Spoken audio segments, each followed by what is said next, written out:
December 1982. A river town in Missouri is about to vanish from the map. Its population, 2,200. One morning, the people of Times Beach wake up to find their home is poison. This is the story of the town that died without fire, without flood, only with a whisper of dust. Times Beach began as a roadside resort in the 1920s, a small promise of escape just outside St. Louis. The land was cheap, the river views were gentle. By the late 70s, it had settled into a quiet rhythm. It was a town of working-class families, of truck drivers and factory laborers, of retirees watching the world go by from their front porches. It was the kind of town where everybody knew everybody, a place where you could still leave your door open at night. But beneath its dirt roads, a silent chain of decisions was already sealing its fate. Like many small towns, Times Beach couldn't afford paved roads. When summer came, the dust was a constant presence. It was a fine, choking powder that filled the air, that coated every porch, every dinner plate, every child's lungs. So the city did what many towns did then. They hired a local hauler to oil the streets, to weigh the dust down. A white tanker truck would rumble by, spraying the ground, and the local kids would cheer and chase behind it, running through the cool, dark mist. The man's name was Russell Bliss, and in that oil he sprayed was something no one could smell, no one could see, and no one could survive. In the early 70s, Bliss was paid to haul waste oil from chemical plants all across Missouri. One of those plants produced a toxic byproduct of Agent Orange. Its name was dioxin, one of the most poisonous substances ever created by man. Somewhere along the way, in the darkness of a warehouse, that waste, intended for disposal, was mixed into the tanks of oil Bliss used to spray the roads.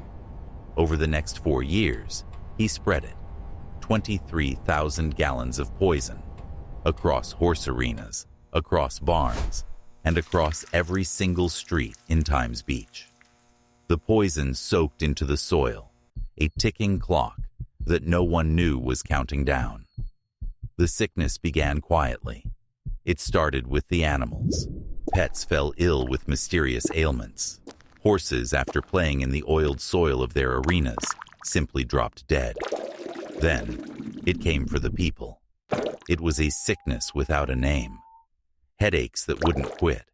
Nausea that lingered for days. Rashes that wouldn't heal. The doctors were baffled. They told the residents it was allergies, a bad season for dust. But the people knew, deep down, that something was wrong with the ground itself.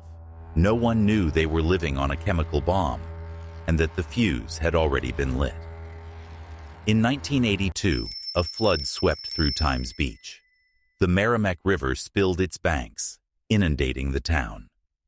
When the water finally receded, it left behind a strange, oily residue that coated the streets, the yards, the foundations of every home.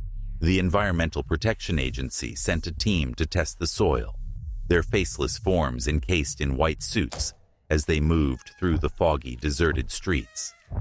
In a sterile lab, gloved hands sealed glass vials, labeled with sample numbers, evidence of a crime no one yet understood.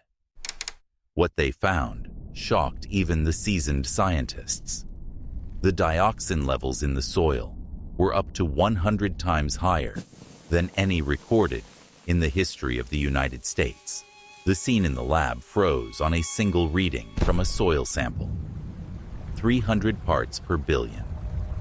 To understand that number, you have to understand the poison. At a concentration of just 1 part per billion, laboratory animals began to die. Times Beach was saturated with a toxin hundreds of times more potent than that deadly threshold. At first, no one believed it.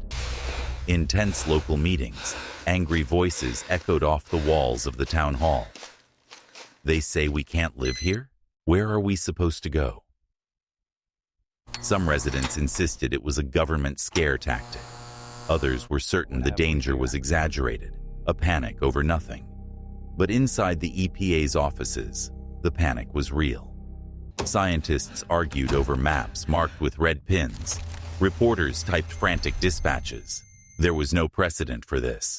There was no manual for evacuating an entire American town, because the Earth itself had turned against it. Days before Christmas, the verdict came down. Times Beach would be abandoned. The town was declared a toxic wasteland, unfit for human life.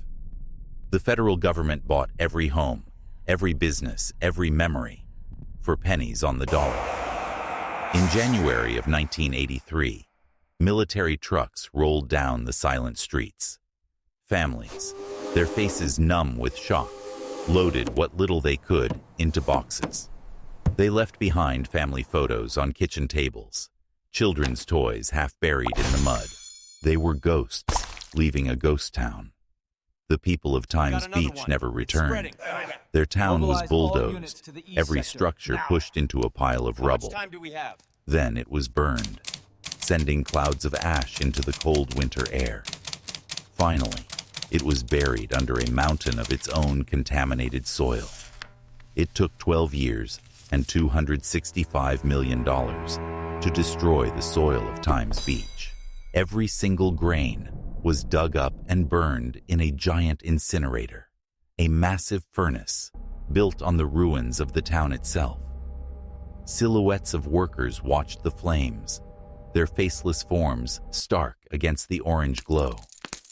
The same ground that had poisoned its people, the soil they had walked on, played on, and built their lives on, became their crematorium.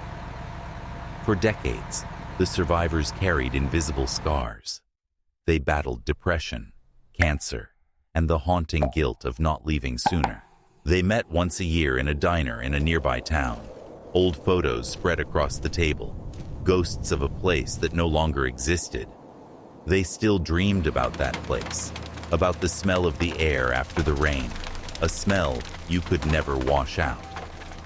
In 1997, the government declared the area safe again, but no one moved back. An overgrown street sign, rusted and forgotten, was all that remained to say, "Welcome to Times Beach." Today, Times Beach has a new name. It is Route 66 State Park. Picnic tables and a visitor center stand where living rooms once did. Families hike along manicured trails, unaware of what lies beneath their feet. There are no gravestones, no monuments, just buried ghosts. Inside the visitor museum, behind glass, sits a rusted road oil truck, a silent relic of the town's demise. The sign says, "The land is clean, but soil remembers." Times Beach was not destroyed by nature or by chance. It was undone by the simple arithmetic of negligence, a handful of men trading safety for profit. And yet, in the end, no one went to prison for the death of a town. They say ghosts linger where stories are unfinished. Maybe that's why, when the fog rolls over the Merrimack River at night, some people swear they can still hear it. The hiss of a truck spraying oil on a dusty road, and the faint dying echo of a town that didn't know it was already gone.